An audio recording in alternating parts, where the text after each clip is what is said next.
Hi, welcome back.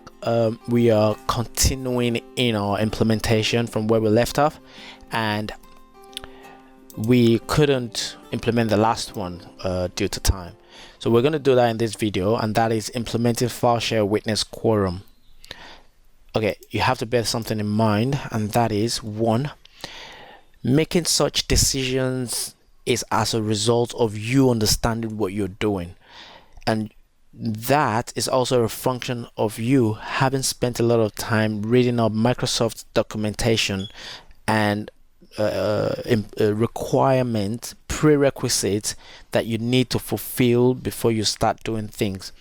So it is very important that you make architectural decisions based on technical knowledge-based articles or documentations that's been provided by Microsoft. So in our own case, we're making this decision to use file share witness because one, we do have even number of nodes configured, but they're not using shared disks. Always on availability groups does not require shared disk, so they use their own individual disk, right? So for these, Microsoft recommends to use file share witness. Another driving factor that may trigger this kind of decision will be if it was a multi-site configuration. We do not have a multi-site configuration here, but we do have a reason to use file share still because the nodes are not sharing disks. Okay, so this is really important. Don't just implement things because you've watched a number of videos on YouTube or with 3x point and it works, right? You have to make decisions based on business requirements, based on use cases. Okay, so bear that in mind. All right, so let's get straight to it. First thing we want to do, let's go into our primary node. Let's bring down, let's minimize the cluster console, minimize that, and let us try to connect to the file share server. So for the first time in such a long time, we're going to make use of our file share server. All right, so let's connect to file share.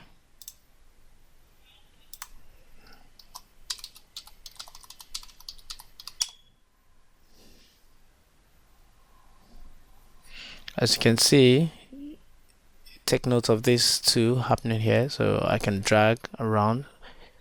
Be careful, even though you're seeing these, it looks primary. You're not on primary now. I've literally connected to file share from within primary, so I would minimize that so it shows that I'm on file share, right? So file share is just designating a folder as the file share and share it. So I'm just going to go to the desktop and create a folder here.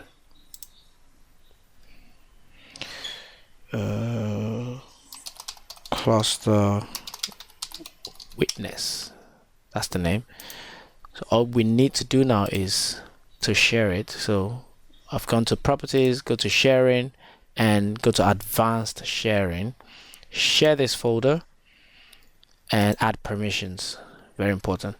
For the sake of practice, I could just give everyone full control, but in the real world you would want to be more granular by adding and specifying specific user, and that would most likely be the service account running the cluster service, right, on both nodes. So you can add primary to it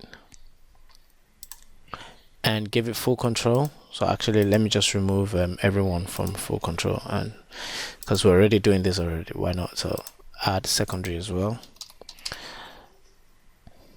So this can be anything else in the real world. So this might just be one service account that's been used,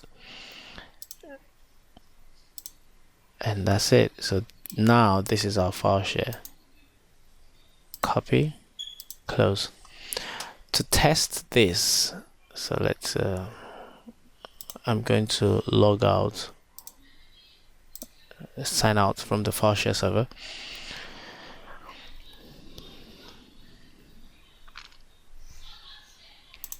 Now I'm back in the primary. I can expand it back, as you can see, and let's test if the primary can actually have access to the file share from here. Okay, so to test that, // file share / cluster witness, enter, and there we go.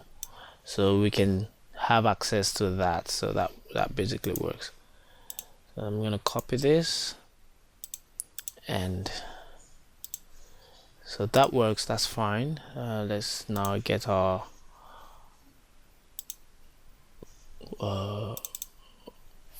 cluster console up, and now we need to implement the quorum configuration. So if you hit the right click on the cluster itself and go to more actions, configure cluster quorum settings, hit next. Now there are 3 options here.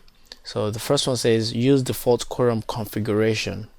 The cluster determines quorum management options including the quorum witness. So I don't normally go for this default, so I would, because I like to configure it myself. Select the quorum witness. You can add or change the quorum witness. The cluster determines the other quorum management options. So this, you can go for either this or the advanced option. So let's just go with the select quorum, and what we want to configure is a file share witness. Remember, we've made this decision for certain reasons, so you could have gone for disk or file share, right? Hit next, and now you can specify the witness. Hit next, hit next. Okay, so we've run into an error. Let's troubleshoot. Let us view the report and see what the problem is. It says access is denied. So this is quite an easy troubleshooting to do. So what we can do is go back into the file share server and go into the properties and go to security, and what we will need to do is basically add the 3x bank cluster, which is the cluster name. Remember, I showed you that it's a virtual computer basically, so it needs access, so we can add it. So to add it, I've added it before, so you can actually do this. So take note, you need to ensure that computers is selected, otherwise, especially computers. So if you remove all this and just select computers, and let's search for it, you can see it came out. But if, let's say, everything else without the computers is selected and I try to search for it, it won't find it. Yeah, so that's quite important. So I've added it already. I just need to give it full access, full control. Hit OK, hit OK, and let's minimize the file share and close the report. Finish, and we have to do it again. So go to more actions, configure cluster quorum, next, select the quorum witness and configure a file share witness. Let's paste the file share, continue, and now we have our file share witness configured. So we have satisfied some of the prerequisites. The next thing is to now implement our SQL always on availability group. So to do that, you have to basically install a standalone SQL. There's no special installation required. It's just a normal standalone installation that you would normally do. Okay, so let's get that going. See you in the next series.